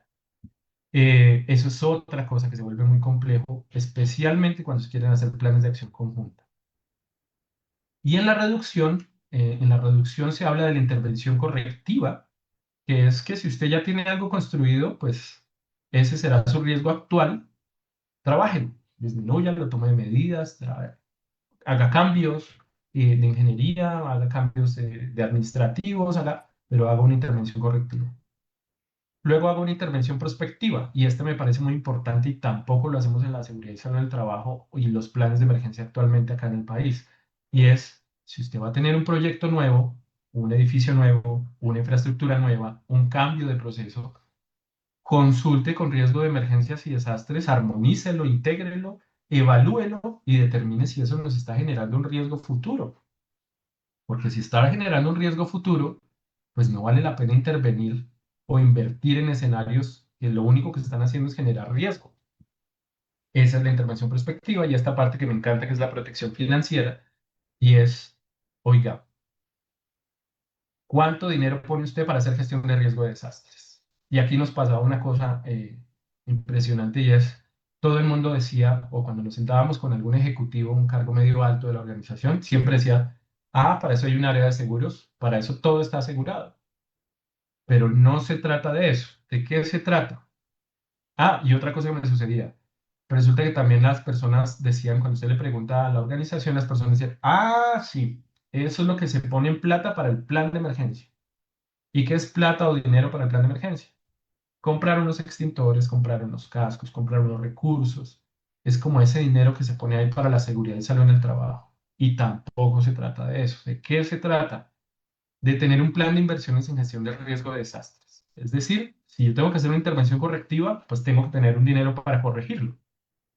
Si tengo que hacer una intervención prospectiva, debo considerar unos presupuestos de gestión de riesgo de desastres para minimizar los riesgos que eso me pueda generar o esté generando o no se haya contemplado. Y unos presupuestos contingentes. Esta parte es bien difícil. ¿Qué son los presupuestos contingentes? Un dinero que la organización dispone solo para la atención de eventualidades. Y esto nos lo enseñó el COVID-19 muchísimo. Cuando llegó el COVID-19, había que comprar tapabocas. Y no había que comprar un tapabocas. Había que comprar protectores nasobucales o tapabocas para duraciones de 8 días, 3 días, 4 días, y estar cambiando. Y ese dinero jamás ninguna organización lo había contemplado en su dinero, pero había que conseguirlo. Y entonces se mueven los dineros presupuestos de otras áreas para ver cómo resolvemos el problema. Y aquí lo que el decreto plantea es, no se espere a que tenga el apoyo, sino tenga un dinero dispuesto. Yo sugiero que ese dinero esté en alguna figura de inversión que le permita acceder a él rápidamente, pero que no se esté desvalorizando. Créditos contingentes, es decir, haga acuerdos con sus entidades financieras para que las entidades financieras le provean un dinero en el momento en que usted ya tenga la posibilidad de hacerlo. Les voy a dar un ejemplo de una empresa de colchones que se quemó un 90% aquí en Bogotá. Y es decir, si yo soy una empresa que fabrica colchones y tengo espumas, solventes, pinturas, telas, pues mi riesgo de incendio es todo. Yo puedo sentarme con una organización financiera y decirle, mire, si un día tengo un incendio, usted me desenvuelve un crédito por tanto dinero. Y no esperar a tenerla el 90% de la organización perdida para ver de dónde saco dinero para recuperarme. Claramente esto con el desconocimiento que tengo de cómo han sucedido las cosas en esa organización. Pero como un ejemplo para que lo puedan magnificar. El dinero de la producción financiera debe estar también incluido en el CAPEX y el OPEX de la organización. Y a pesar de la resistencia de muchas personas, eso aporta mucho en el EBITDA, en el valor de la organización económica. ¿Cuánto es que esa organización vale? Las acciones de mitigación frente a los escenarios de riesgo de desastre que ahora se han incrementado por el cambio climático aportan a que la organización tenga mucho más valor. Y adquiera seguros paramétricos. Y aquí hay unos comentarios que hacer en términos de los seguros. Y es, oiga, si usted se va a asegurar, ¿qué seguro se está incluyendo? Y todo el mundo dice, no, eso es seguro todo riesgo porque eso cubre todo. Pero la mejor manera es hacer un seguro paramétrico. Terceriza el riesgo con un seguro paramétrico, es decir, cuando alcancemos un parámetro de daños, por ejemplo, para el ejemplo de la fábrica de colchones, si el daño en la fábrica es mayor al 50% de la infraestructura, me desembolsan la prima del seguro. Y lo que hago yo es una negociación con la empresa de seguros para que ellos desembolsen ese seguro. Y me encontré en este reporte de 2025 del Global Assessment Report esta imagen que me encantó sobre la asegurabilidad. Imagínense que si una organización es muy vulnerable ante los desastres, resulta que entonces las primas de los aseguradores aumentan. ¿Por qué? Porque el riesgo, el negocio del asegurador no es pagar primas, es cubrir, recoger todas las primas y pagar o mitigar la cantidad de riesgo que más se pueda. Entonces, si soy más vulnerable como organización, pues la prima va a ser mucho más costosa para pagar el seguro. Y si yo no soy más vulnerable, pues tengo más pérdidas. Y si he tenido pérdidas, es decir, si yo soy una empresa que se incendió y perdió el 90% de la empresa, la próxima vez no me van a querer asegurar. O las aseguradoras se retiran de los mercados y países donde el riesgo es demasiado alto y no se toman medidas de control. ¿Por qué? Porque entonces las empresas aseguradoras entran en pérdidas. Y eso implica entonces una menor accesibilidad a los seguros. Y si yo no puedo asegurarme, entonces tengo menos cobertura, me cuesta más, no puedo acceder porque no me quieren asegurar y por ende se duplica la mayor vulnerabilidad frente a los desastres y cuando se materialice el desastre, pues tiendo a que la organización se finalice o falle. Finalmente, aquí unos comentarios del manejo. Una cosa que no hacemos, registrar eventos. No es común en la seguridad y salud en el trabajo que están a cargo de gestión de riesgo de desastres o del plan de emergencia que se registren los eventos y se haga análisis de estos datos. Entonces, un gran comentario es, hay que registrar todo evento adverso. Cualquier cosa fuera de la normalidad que se presente y que requiera una respuesta, hay que registrarlo. Con o sin daño, con o sin gestión, con o sin afectación. Amenazas y eventos conexos. No solo cuando ocurre un evento tengo que responder, sino que debo considerar que además pueden pasar otras cosas que me pueden afectar. Planes de acción conjunta, es decir, que para responder, si esto es un ejercicio transversal, el plan de acción no es el de seguridad y salud del trabajo. El plan de acción es el de la organización desde todas sus áreas y todos sus responsables trabajando para minimizar el impacto en la organización. Compras de emergencia. Esto es una experiencia maravillosa porque las compras de emergencia son un ejercicio que no se considera. Generalmente una organización tiene un proceso de compras dispendioso, una organización grande. Se selecciona el proveedor, se miran los productos, se hace un showroom, etcétera. Y en una emergencia o en un desastre yo no puedo darme el lujo de mirar cuándo y cuándo compro, ¿no? Pues eso seguramente ustedes lo vivieron con el COVID-19. Ejecución de presupuesto GREP, es decir que si hay un dinero presupuestado, solo a través de ese manejo se puede acceder a ese presupuesto. Y en la gestión de la continuidad del negocio, entonces se puede desde el manejo articular. Acá hay una cosa importantísima que decir. Desde el concepto actual de la seguridad de la continuidad del negocio se habla de los eventos disruptivos y de los procesos críticos. Y entonces solo hablamos de continuidad cuando se ha interrumpido un proceso crítico. Y se suele desdibujar un poco la integración que hay que darle desde que ha sido un evento, desde cualquier tipo, y cómo se ha gestionado antes de que se dé la interrupción del evento crítico. Entonces aquí se articula también, se apalanca también y se armoniza también la gestión del riesgo de desastres y los planes de recuperación en desastres. Este término también traído a Sudamérica o los países en desarrollo de la evaluación de daños, riesgos y análisis de necesidades, pues implica que debe alguien hacer un ejercicio para determinar cuál ha sido el impacto del evento que se ha materializado o potencialmente se puede materializar. Y en ese orden de ideas, si yo he hecho un buen ejercicio de conocimiento del riesgo, pues puedo yo saber cuál va a ser el impacto potencial o el impacto real, porque ya sé cuánto había considerado que se podía perder por esa infraestructura, personas, procesos, etcétera. Armonización territorial, como les digo, desde el manejo, entonces yo ya tengo un ente formal frente a las entidades territoriales de gestión de riesgo y poder hacer armonización territorial. Exposición al riesgo psicosocial, otra experiencia muy buena del COVID-19 y de otros ejercicios que he hecho en otras organizaciones, y es el tomador de decisiones, si bien en la normalidad se agota, en la crisis está al borde del colapso. ¿Por qué? Porque el tomador de decisiones tiene que responder por lo ejecutivo, por lo normativo, por las personas, por el negocio, por las pérdidas. Entonces requerimos una exposición de riesgo psicosocial muy alta y por ende necesitamos un soporte permanente de los tomadores de decisiones para que puedan descargar, orientarse, llorar, bueno, todos estos ejercicios que nos ha traído la pandemia. Y eso se puede coordinar, todo el manejo a través de la sala de crisis en un componente transversal. Así que todas las áreas están articuladas con la gestión en crisis. Finalmente, y ya para terminar, cierro con un par de cosas. Uno, escalamiento y comando. ISO 22320 dice que usted debe tener un escalamiento y comando. Y usted debe pensar en la organización como un castillo de naipes. Solo que nadie o ningún evento adverso ha tocado la ficha que hace que todo el castillo se derrumbe, ¿cierto? Para el caso del ejemplo de la empresa de colchones que les cuento, pues era el incendio y alguien quitó la ficha adecuada que se llamaba incendio y se perdió el 90% de la planta. En ese orden de ideas, ISO 22320 dice haga escalamiento y comando. ¿Qué es eso?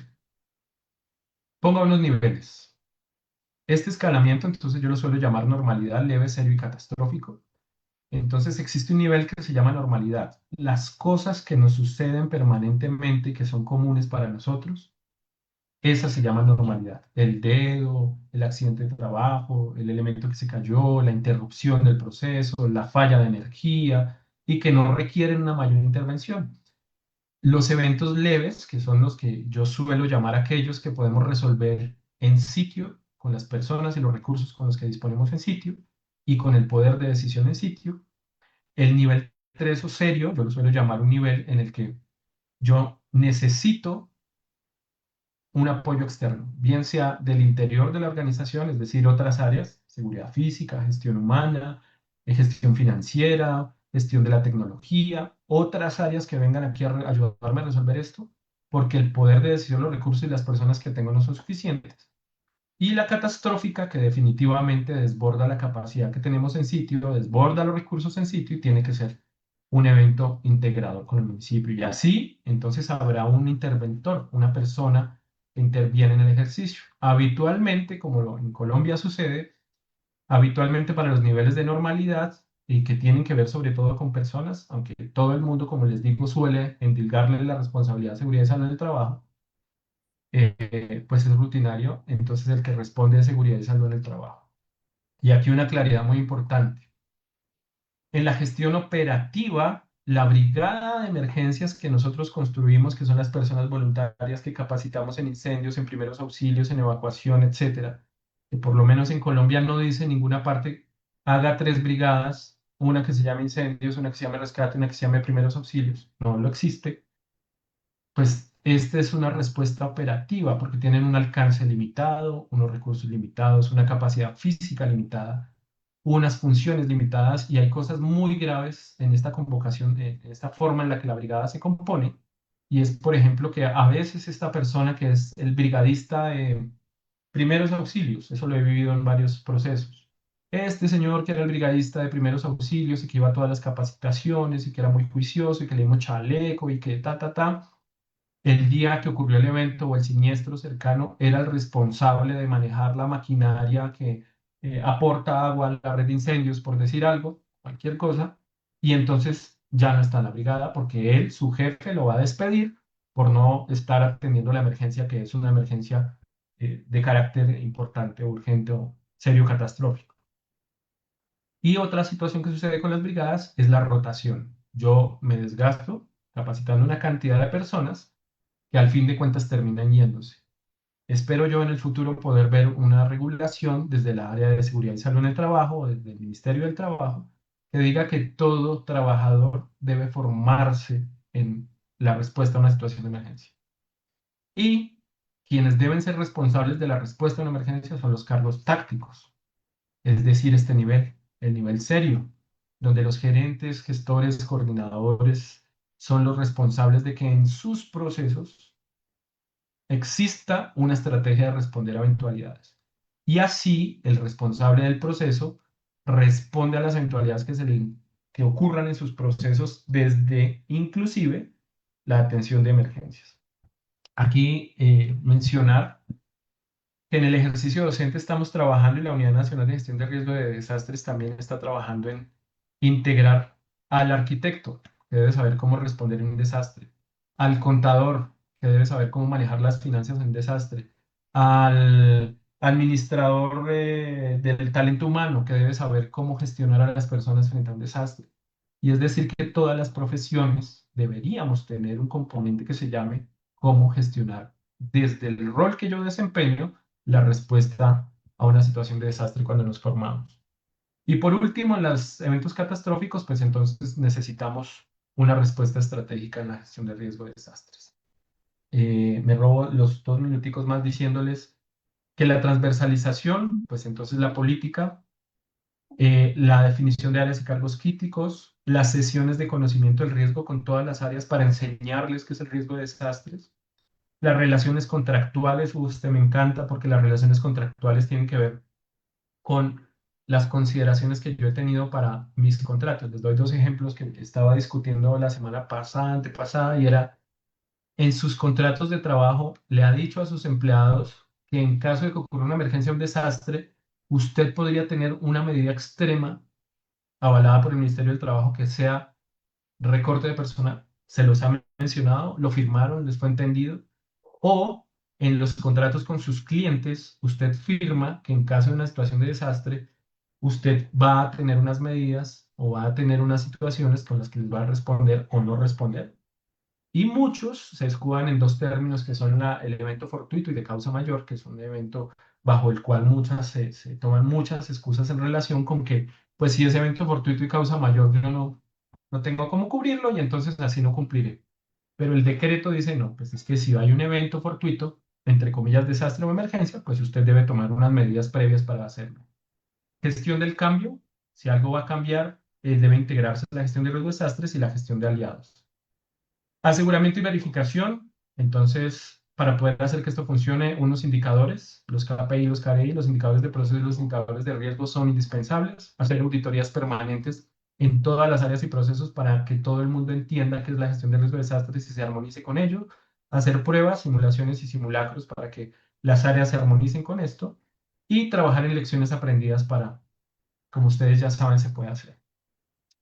Participación y consulta. Comunicación interna, hay que comunicar siempre a los colaboradores, aliados, participantes directivos, comunicación externa, recursos, conocimiento, hay que permanentemente mantener informado a toda la población o partes interesadas, formar permanentemente a las personas y partes interesadas y tener un canal abierto al público que va a ayudar con la gestión del riesgo. Y cierro con esta gráfica de ISO 22313. Es una gráfica que nos deja ver cómo esto se puede armonizar con la continuidad del negocio y es muy sencilla, me gusta mucho porque ejemplifica una eventualidad. Hace unos 6 meses ocurrió el sismo en Rusia, en Kamchatka, de 8.8, un sismo de gran magnitud. Y si yo miro una organización en un nivel de productividad, está en este nivel 100%, este nivel de productividad que sería aquí el 100%, pues sería mi nivel de normalidad, ¿cierto? Es mi productividad como organización. Si llega un evento adverso, que sería esta flecha roja, llámelo usted como quiera llamarlo, inundación, desastre, avalancha, tornado, etcétera. No solo los fenómenos naturales, también puede considerar una interrupción de un servicio, una eh, pérdida de información sensible, lo que quiera, desde cualquier proceso, un cliente no conforme, etcétera. Este evento adverso va a generar una pérdida en la productividad, en la reputación, en el cumplimiento, etcétera. Y si ese cumplimiento se extiende o esa baja de productividad se extiende a través del tiempo, su organización podría desaparecer. Así que usted tiene que tomar unas medidas y esas medidas lo llevarán a un proceso de control y después de ese control seguramente a un proceso de recuperación que lo va a llevar a la normalidad. Si usted logra hacer eso, que es parte del propósito de la gestión de riesgo de desastres como una herramienta de resiliencia organizacional, pues resulta que usted va a tener un ejercicio como el que les voy a mostrar ya cerrando, que me parece que es para ejemplificar todo esto que he dicho. Tsunami en Carmanchá, se esperaba que llegara al Perú más o menos unas 18 a 20 horas. Entonces, si yo como organización, que soy un centro, por decir algo, un supermercado con unos diferentes puntos de atención en un municipio o una ciudad costera, tengo en la primera hora de identificación, identifique el evento adverso porque lo estoy monitoreando en la normalidad. Aquí todavía no ha llegado el tsunami, pues yo lo identifiqué bien sea por la plataforma de los Estados Unidos que me dijo que había un sismo de gran magnitud en Rusia, o bien sea por la alerta que genera el sistema nacional frente a los riesgos de tsunami y de riesgos costeros, o si fue el COEN en este caso para informar que existe una alerta, que es lo que ustedes ven acá, una alerta del COEN donde dice, oiga, hay una situación de alerta, puede llegar una ola de tsunami al Perú. Entonces, yo en la siguiente hora hago un ejercicio de monitoreo del evento, vuelvo y monitoreo los comunicados de COEN, ¿cierto? Que son los oficiales, pero también monitoreo mis centros de trabajo y entonces vuelvo, insisto, los sistemas de información geográfica hoy en día son una herramienta maravillosa para gestionar esto. Entonces, monitoreo un mapa de amenaza que hay, luego monitoreo en unas sesiones de gestión de riesgo, emergencias y desastres. ¿Qué puedo hacer frente a estos escenarios que me están planteando? Emito unas alertas de seguridad con un plan de acción conjunto a todos los responsables de área. Y así, antes de que llegue el evento adverso, yo ya estoy haciendo acciones que minimizan el impacto. Luego, en unas 6 horas, estos son unos ejemplos, hago armonización territorial. ¿Qué es armonización territorial? Que si el ejercicio que yo acabo de analizar de mi organización puede generar un impacto en el territorio con las personas, una afectación mayor, pues yo me armonizo con las entidades territoriales o del municipio que me permiten saber qué acciones tomar o yo como entidad responsable poder saber o informar a tiempo sobre las afectaciones que se pueden presentar. Esto, por ejemplo, para darles un ejemplo más tangible, la planta nuclear con Fukushima en Japón. Sobre la hora 10, como un ejemplo aquí, como les menciono, unas medidas de protección, como la evacuación de enseres, y o esta que me encanta, que es una medida extrema que se tomó en Kentucky, Estados Unidos, y un dueño de un restaurante dijo, pues si va a haber inundaciones, yo inundo primero mi local, de tal manera que no entre agua sucia a mi local, sino que yo controle el agua que está dentro del local y así la afectación es menor. Y él decidió inundar su local. Eso es una medida un tanto extrema, pero es una acción de mitigación antes de que llegue la inundación. Llega la inundación, llega el tsunami y lo que hago yo es monitorear medios de comunicación, hacer vuelos de dron, si me he articulado con las entidades territoriales, pues saber participar de las sesiones donde se está administrando la emergencia, bueno, etcétera. Previo a eso, ya cuando la ola de tsunami ha pasado, entonces yo puedo tomar acciones de reducción y respuesta para recuperarme en menor tiempo posible y entonces eso tendrá que integrarse con la continuidad del negocio. Y esas acciones de respuesta pueden ser la evacuación de aguas, la adecuación de vías, etcétera, como quieran llamarlo. Y eso nos llevará a acciones de recuperación tempranas, planeadas en la normalidad y no como una acción de respuesta, que es lo que hacen los planes de emergencia hoy en día, esperar a que llegue el evento para ver cómo lo atendemos. Finalmente, entonces, el día 3 rehabilitación, recuperación. Entonces, reabrimos la vía, reaperturamos en el menor tiempo posible y un término que me encanta que es el desarrollo. ¿Cómo hacemos para que esta organización, en lugar de ir hacia abajo por el evento adverso, crezca como organización, se construya mejor, cree diques, bueno, etcétera? Y vendrá la mejora continua como un cierre de la gestión de riesgo, emergencias y desastres, donde analizaremos los eventos, tendremos una lección aprendida, haremos gestión del cambio y analizaremos el impacto económico en la infraestructura, en las personas, en los procesos, etcétera, de tal manera que podamos hacer mejora continua. Y así cierro entonces diciéndoles que la resiliencia organizacional no se puede fundamentar en la respuesta operativa. Es decir, yo no puedo contar con unos voluntarios que aprenden a usar unos extintores, pero que cuando ocurre un evento mayor, entonces el gerente, el director, el presidente no saben a dónde correr ni qué hacer. Segundo, la gestión de riesgo, emergencia y desastres es una herramienta para la gestión organizacional en la normalidad y fuera de ella. Eso quiere decir que todos los miembros de la organización sabemos qué hacer cuando estamos en la normalidad de nuestros cargos, pero también sabemos cómo actuar durante una emergencia o desastre desde el rol que cada uno desempeña en la organización. La GRED favorece el crecimiento financiero, minimizando las pérdidas y disrupciones. Claramente, si yo soy una organización preparada, mis clientes me van a ver con mejores ojos.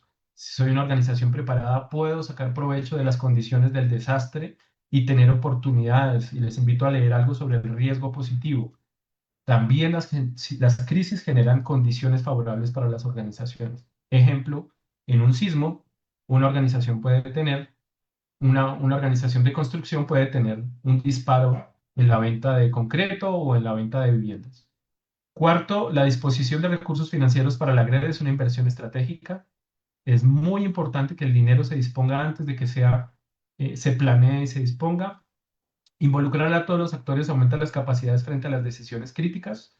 Así no se pretende que una persona de seguridad y salud en el trabajo cargue en sus hombros lo que se supone que debe hacer, que es sostener a la organización, sino que todos tenemos una responsabilidad frente a la gestión de riesgo de desastres. Y apropiar la GRED apalanca el cumplimiento, la entrega de los servicios y la confiabilidad de la empresa. Así que seremos una organización más robusta frente a las situaciones de desastre. Y con esto espero, me extendí un poco, pero espero haber podido redondear todo el escenario. Y pues muchas gracias por haberme escuchado. Acá están mis redes. Si alguien quiere contactarme para alguna cosa, con mucho gusto estoy para servirles en lo que desea. Completamente agradecido por la experiencia de estar aquí y compartirles la perspectiva colombiana en gestión de riesgo de desastres.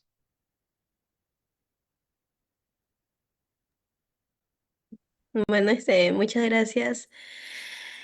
Em, y bueno, vamos a realizar unas preguntas. Sí, Las preguntas. Le doy pase a mi compañero Jeremy Cayagna. Muy buenas tardes con todos. Les pediré que escriban sus preguntas por medio del chat o en cuyo caso quieran usar el audio, puedan alzar la mano por medio de Zoom.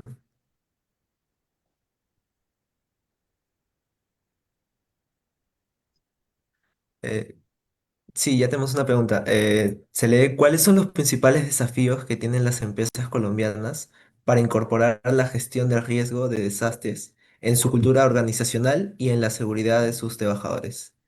Especialista Juan. Sí, gracias. Por ahora creo que hay dos cosas. Uno, la normatividad. La normatividad no está obligando a todas las organizaciones a implementar gestión de riesgo de desastre. está muy dejado a los sectores. Y lo segundo, entonces los sectores, las personas se preocupan. En Chile hace poquito salió una normatividad que obliga a todas las empresas y entidades a tener riesgo de desastre. Me pareció buena en ese sentido. Lo segundo, la cultura organizacional. Eh, Habitualmente las emergencias son una actividad delegada a los responsables de seguridad y salud del trabajo, quienes se esfuerzan 100% en ver cómo hacen que esa vaina funcione, pero que no cuentan con un respaldo organizacional porque no está integrado a los procesos de la organización, ni a sus indicadores, ni a sus objetivos estratégicos, y entonces eso hace que sea muy complejo. Y a eso le sumaría la burocratización y la jerarquización del proceso. La gestión de riesgo de desastres no puede depender de una jerarquía, sino es un ejercicio, es una herramienta para que todas las áreas y la organización en sí pueda funcionar. Yo me la imagino con un presidente de compañía sentado en una sala de crisis, trabajando con sus indicadores de negocio y revisando cómo el impacto del evento lo está afectando para tomar decisiones frente a eso.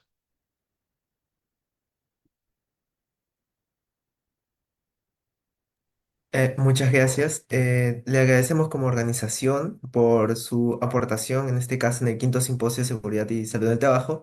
Por ello le queremos ofrecer el siguiente certificado. Ah, bueno, antes que... Sí, acá está. Certificado por su destacada participación como ponente en el Simposio Internacional de Seguridad y Salud en el Trabajo 2025, con el tema Gestión de riesgo de desastres en el entorno laboral. A continuación, le solicitamos que a los que puedan encender su cámara para tomar una foto general.